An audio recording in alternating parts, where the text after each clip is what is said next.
ಒಂದು ಜಾಗದಲ್ಲಿ ಎದ್ದು ನಿಂತ ದಂಡಿಗೆ ಮುಟ್ಟಿ ಸುಪ್ರಭಾತ ಸಮಯದಲ್ಲಿ ಲಿಂಗ ಭಕ್ತರನ್ನು ನೋಡುವಂಥ ಲಿಂಗ ಭಕ್ತರ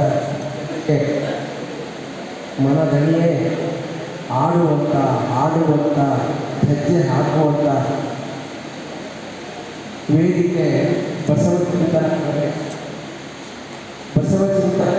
ವೇದಿಕೆ ಅಂದರೆ ಎಲ್ಲರಿಗೂ ಇವತ್ತು ಒಂದು ಹೆಮ್ಮೆಯ ಆನಂದದ ಸಮಾರಂಭ ಸಂಭ್ರಮದ ವಾತಾವರಣ ಇವತ್ತು ಅದು ಕಟ್ಟಿಕೊಡ್ತಾ ಇದೆ. ಅದೆಲ್ಲರಿಗೂ ಬೇಸ್ ತಳಹದಿ ಅಂದರೆ ಮಾತಾಜಿಯವರ ಆಶೀರ್ವಾದ. ಪರಪೂಜ್ಯ ಮಹಾಜಗದ್ಗುರು ಮಾತೆ ಮಹಾದೇವಿ ತಾಯಿಯವರನ್ನ ಎಷ್ಟು ಕೊಂಡಾಡಿ ನಮಗೆ ಧ್ವನಿ ಮನಸ್ಸು ದಣಿಯಲ್ಲಿ ಮಾತು ದಣಿಯಲ್ಲಿ ಸದಾ ಜಪ ಮಾಡಬೇಕು ಅನಿಸುತ್ತೆ. ಯಾಕಂತಂದರೆ ಅಂದು ಅಪ್ಪ ಬಸವಣ್ಣನವರು ನಡೆಯ ಕಲಿಸಿದ ಬಸವ, ನುಡಿಯ ಕಲಿಸಿದ ಬಸವ, ಗುಣನು ಕಲಿಸಿದ ಬಸವ, ಗುಣನು ಕಲಿಸಿದ ಬಸವ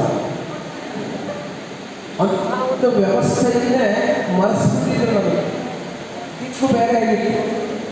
ವೈದಿಕ ವ್ಯವಸ್ಥೆ ಇಟ್ಕೊಂಡಿದ್ದೀವಿ, ಅಭಿಷೇಕ ಕೊಟ್ಟಿದ್ದೀವಿ, ಅನ್ಯದೇವತಾ ಉಪಾಸನೆ ಕೊಟ್ಟಿದ್ದೀವಿ, ಧನಕಂಚನೆ, ಕನಕಂಚನೆ, ವಿತ್ತಂಚನೆ, ಶೈರಂಚನೆ, ಪುತ್ರಂಚನೆ, ಪೌತ್ರಂಚನೆ, ಶ್ರಾವಣವಾಸ್ತುಂಬ ಅಭಿಷೇಕ ಮಾಡಿದ್ದು ಆ ಕೊಟ್ಟಂತ ಪರಮಾತ್ಮ 4 ಮಕ್ಕಳು ಕೊಟ್ಟಿದ್ದಾರೆ. ನೀವು 4 ಮಕ್ಕಳು ಕೊಟ್ಟು ಕೇಳಿಕೊಂಡು ಅರ್ಥ ಆಯ್ತಾ? ಪುತ್ರಂಚನೆ ಪೌತ್ರಂಚನೆ ಅಂದರೆ ಮೊಮ್ಮಕ್ಕಳು ಕೊಡು ಮಕ್ಕಳು ಜಪ ಮಾಡ್ತಾ ಇದ್ದೀವಿ ನಾವು. ಹಾಗಾದರೆ ಸಾಕಾಗೋದು ಕಾಲದಲ್ಲಿ ಹೆಚ್ಚಿನ ವಿದ್ಯಾಭ್ಯಾಸ ಕೊಡೋಕ್ಕಾಗೋದು, ಅದರ ಅಭಿಷೇಕ ಮಾಡೋದಿಲ್ಲ. ಪುತ್ರಂಚನೆ ಅಂದರೆ ಒಂದು ಅಭಿಷೇಕದಲ್ಲಿ ಈ ಮಂತ್ರಗಳನ್ನ ಬಳಸ್ತಾ ಇದ್ದಾರೆ. ನಾವು ಏನಕ್ಕೆ ಬಳಸ್ತಾ ಇದ್ದೀವಿ? ಈ ಮಂತ್ರ ಬಳಸಿದಾಗ ಎಷ್ಟು ಫಲ ಇದೆ, ಆ ಫಲ ತಗೊಂಡ್ಮೇಲೆ ನಾವು ಹೇಗೆ ಸಾಧನೆ ಬಳಸೋಕ್ಕೆ ಐಡಿಯಾ ಇದ್ದಂಗೆ ದಿಕ್ಕು ತಪ್ಪು ಹೋಗ್ಬಿಟ್ಟಿದೆ ನಾವು. ಅಂತಹ ಸಮಯದಲ್ಲಿ ಕೊಚ್ಚೆ ಬಿಟ್ಟು ಮನುಷ್ಯ ಜೀವನ ಅನ್ನೋದೊಂದಿದೆ.